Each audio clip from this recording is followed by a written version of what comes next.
Depuis quelques années, ma vue diminue, mon audition baisse, et récemment, je sais, je les ai aperçus, mes premières rides. Ces changements dans notre corps ne sont en fait que le reflet du vieillissement. Vieillissement qui est causé à la fois par nos facteurs génétiques, mais également par notre mode de vie et notre environnement. Et pour la peau, le facteur aggravant du vieillissement, c'est le soleil. Étonnamment, certains rayons du soleil, les rayons ultraviolets, ont la capacité de pénétrer au plus profond de notre peau et de faire vieillir nos cellules.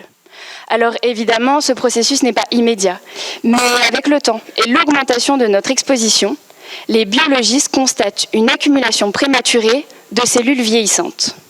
Le problème, c'est que ces cellules vieillissantes ont un look et un comportement bien différents des cellules jeunes. Vous me direz, un peu comme dans la vraie vie en fait. Au détail près, que ces cellules vieillissantes ont développé la capacité de diffuser différentes molécules partout autour d'elles, qui vont les maintenir dans cet état vieillissant, et qui vont inciter les cellules jeunes proches à vieillir plus vite. Alors à ce stade, l'idée d'éliminer ces cellules pour lutter contre le vieillissement peut vous traverser l'esprit. Et c'est une option. Mais une autre option existe. Redonner un coup de jeune à ces cellules. Mais voilà, avec elles, leur acheter les dernières baskets à la mode ne fonctionne pas très bien pour les faire paraître plus jeunes. Non.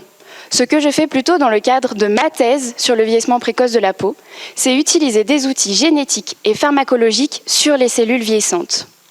Pour cela, j'utilise des cellules isolées à partir d'excédents de peau de patients ayant subi une opération. Puis au laboratoire, je provoque leur vieillissement accéléré sous une lampe à ultraviolet, afin d'imiter les rayons du soleil de manière contrôlée.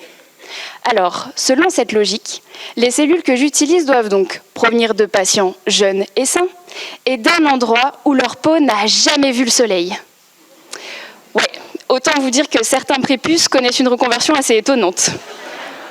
Car en effet, l'utilité de ces cellules dans ma recherche est incontestable, puisqu'elles me permettent ensuite de comparer quels éléments sont présents dans les cellules rendues vieillissantes au laboratoire, qui ne le sont pas dans des cellules jeunes n'ayant jamais vu le soleil, afin d'identifier directement des éléments à cibler uniquement à l'intérieur des cellules vieillissantes.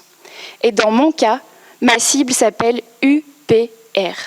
Et grâce à mes outils, je parviens à faire ressembler de nouveau des cellules vieillissantes à des cellules jeunes et je réduis la propagation de ces molécules responsables du vieillissement. Mais avant de comparer mes travaux à l'eau de la fontaine de Jouvence, je dois encore m'assurer que cela n'entraîne pas d'effets secondaires. Car contrairement aux crèmes antirides que nous appliquons à la surface de notre peau, cette alternative qui est intracellulaire va me demander encore quelques années de recherche. Alors en attendant, attention au soleil.